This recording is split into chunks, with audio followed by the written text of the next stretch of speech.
Alright, let's get in to a quick recap. I have poured a cup of ludicrously strong coffee. We're ready to get a little bit of work done. So, here is a visual representation of my Russia. It's big as hail. It hates Ottomans. It dislikes the French. It is disappointed in the British. It doesn't really care much about Poland, and it thinks Denmark doesn't deserve a goddamn piece of land. We're friendly to the Italians. Half of them. The Iberians were adequate rivals.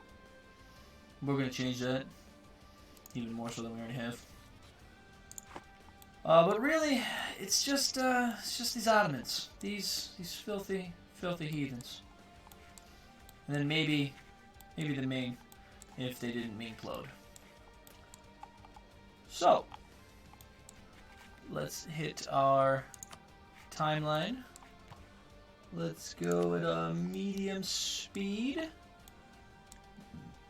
Alright, Muscovy, growing, yes.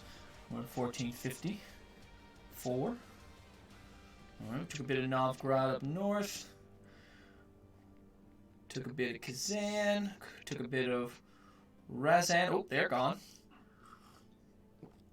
Don't think that we have annexed anyone yet. Oh, we might have annexed that one province one. It is 1474 now.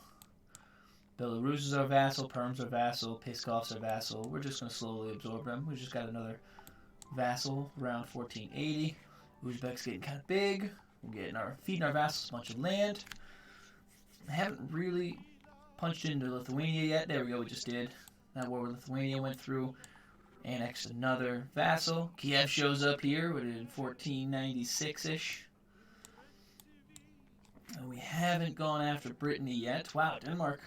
1504, Denmark annexed Norway. I believe now we take Brittany as a vassal. We border Kiev, we'll be taking them as a vassal pretty soon. We got rid of Perm, annexed them. We haven't gone to war with Crimea. Oh, there was the war with Crimea just now. It was at 1520. We are now Russia, 1524. Beating the hell out of Lithuania. Crimea's gone. We have Brittany as a vassal. Norway popped out. We got Norway as our vassal. We're about ready to take Naples. When do we do that? It's already Spain when we do that. There we go. Kiev, annexed. We're pushing through the Siberian frontier at this point. And there we go. Naples is our vassal. We fed them some land. Looking pretty damn big. Beating up on Poland. Because that's what Russians do. Oh, Silesia came back. I didn't notice that. Brandenburg. And in between that time, Great Britain failed us in 2 wars. Dick. So, let's get back into game. Norway is our vassal. Naples is our vassal. Brittany is our vassal. Genoa, our vassal. So we have room for one more. We don't know who it's going to be. We're going to figure it out. Alright. That is a good enough recap that gets us back to what we're doing. We're probably going to go to war with Ottomans. I know we were thinking about it. What's 101 land force limit? Or, well, 101. We have 258 limit. 102. Our naval power is very weak. We're 44 at 41, so we're paying a little extra, but we don't have a choice. We need some kind of intimidation on the seas, right? Let's see. We have a 48 leader who's a 325. I like that 5. That's really helping out with our Miltech. Our air is a 156. We're focused on Diplo points to finish influence. We did finish influence. So because our air only has 1 in admin, I'll probably switch over to focus on admin points to even out, since our air is going to have a ton of mill. And then we'll see who the guy behind him is going to be. How much money are we making? Overall, We're making 82.66. 82 ducats every month. Our surplus, our net gain, is 18.5-ish. Not bad. We're still paying Norway and we're paying Austria 3 ducats a month because they're in war. Yes, they're at war with the Ottomans. And we are obligated to pay for anyone's war with the Ottomans. Why? Because we are. Paying 6 ducats for 2 level 2 advisors, 1 level 1. Who's level 1? Because our choices are level 3, so we're not affording that. No thanks. We don't have any debt. No loans. We have all of our embargoes. We get free embargoes on all of our rivals. So those are in place. Our tech, we're way ahead on mil tech, way behind on dip tech because we were finishing diplomatic ideas. That's where our diplo points are going. But diplo's not that important. If we get too far behind, it causes all of our vassals and colonies to dislike us if they have better diplo tech than us. But that's not a huge deal because we went influence ideas. Brings down liberty of desire by 15%. Very important. Diplo annex cost is 25% off, which is excellent, so I don't have to use all of my admin points to core every piece that we take, because we're going to take a lot.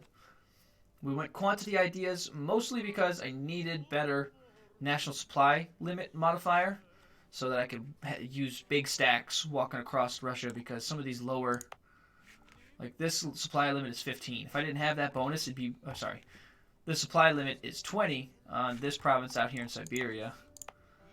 20, yeah, all these are 20. They'd be probably 15 if I didn't have that bonus. So just doing our best so that we can send more people over faster wherever they have to be. And we get less attrition. So better supply, less attrition, and a bigger army that recovers faster. So I can just keep throwing manpower and everything.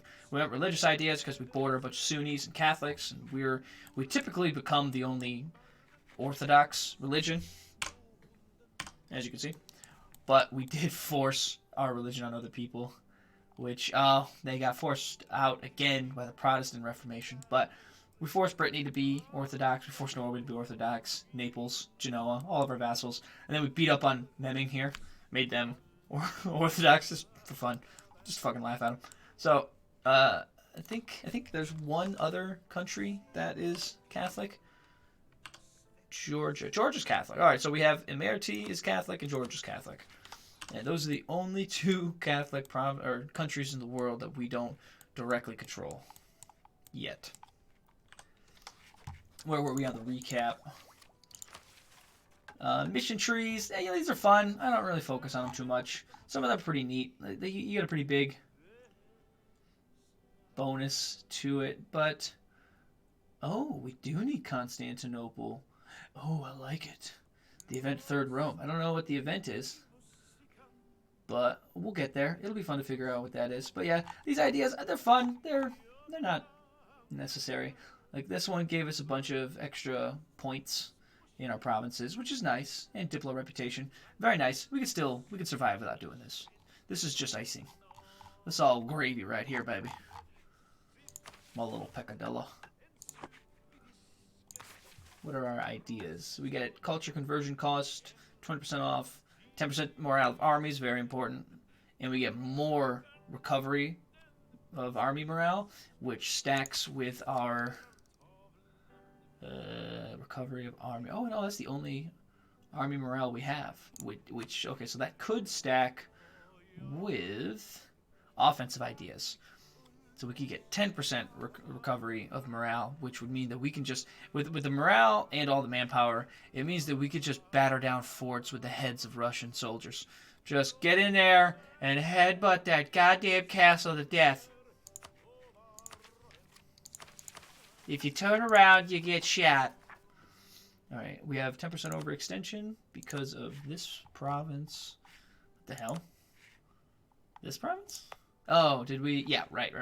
So we forced Uzbek to give us that province. Just throwing our Russian deck around.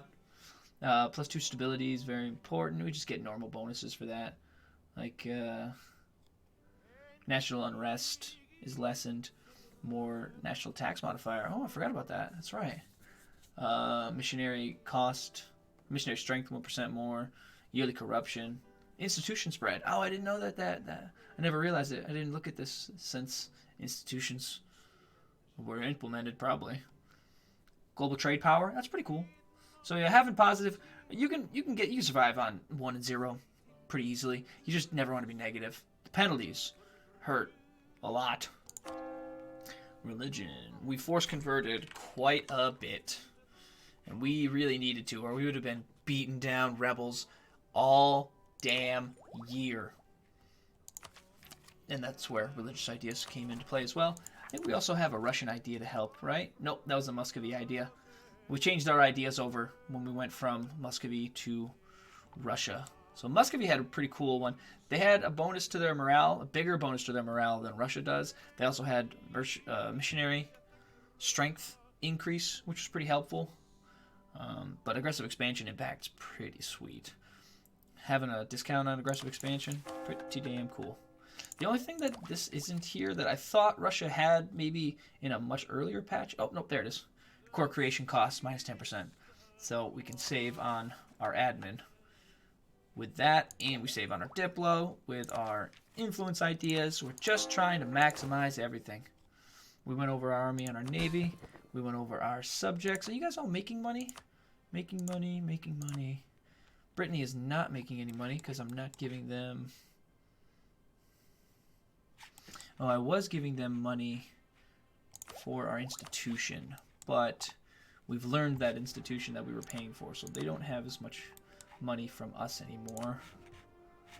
So we need to give them our subs. And I'll stop the video here. I'll give them 2 subs so that they can afford a colony. So I'll pay for their colony. They got to pay for everything else. Genoa's rich. Naples is rich. Norway I'm giving subs to, also enough to cover their colonial maintenance, because I want them to build me colonies. Alright. Next video, we're getting back into it. Let's do it.